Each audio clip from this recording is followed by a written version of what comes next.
Tensions appear to be again rising around North Korea after a relative calm that was very short-lived. The driving force of the new wave of tensions, US President Donald Trump.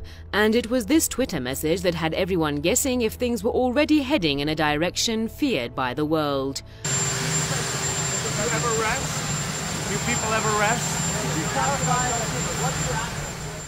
your calm before the storm coming? Nothing to clarify. Well, you'll figure that out pretty soon.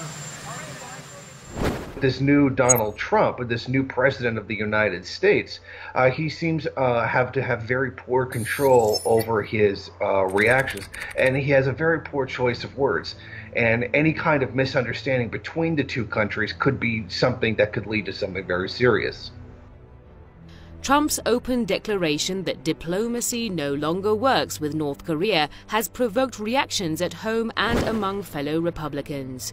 Senator Bob Corker, the chairman of the Senate Foreign Relations Committee, has warned that the president's reckless threats toward other countries could set America on the path to World War III. Some serious signs that trouble could be ahead have already appeared. Defense Secretary James Mattis on Monday told the U.S. Army's annual meeting that troops should be ready to provide the president with the required military options toward North Korea. Now, what does the future hold? Neither you nor I can say.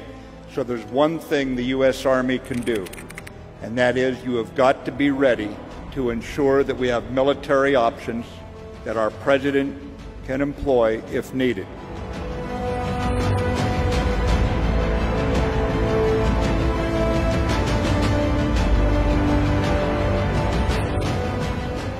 The new wave of provocations by the United States against North Korea has now drawn reactions from Russia and China, two strategic allies of Pyongyang. Russia's Foreign Minister Sergei Lavrov, in a phone conversation with his American counterpart, described as unacceptable the escalation of tensions on the Korean peninsula. In Beijing, a Chinese Foreign Ministry spokesman has warned that the situation had already become extremely complex and serious.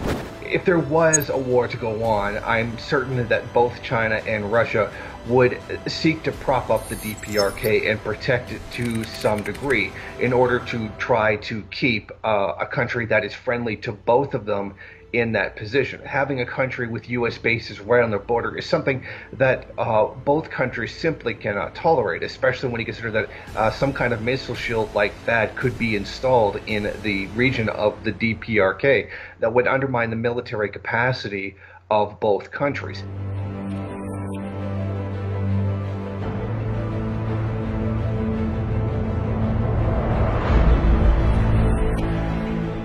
Meanwhile, there have been some changes in key leadership positions in North Korea, which some believe could have been meant to put the country into gear for a potential military confrontation with America. The country's leader, Kim Jong-un, in a surprise move on Saturday, appointed his 28-year-old sister to a top decision-making body. Analysts believe the promotion of Kim Yo-jong means that her role within North Korea's political structure will expand in the near future. And with that, speculations are already emerging that the Saturday promotion is a matter of succession in case something goes wrong during a potential war with the US. I think it means something very significant. It means that someone who's very close to him is being put in a position of extraordinary power. I think it means that the DPRK is certainly worried that a war could break out. They don't want a war to happen, but they're certain that if it does happen, they want the closest, most reliable people available on hand in the most sensitive positions of power. The United States may have never been at such a sensitive juncture with regards to its foreign policy agenda as it is now.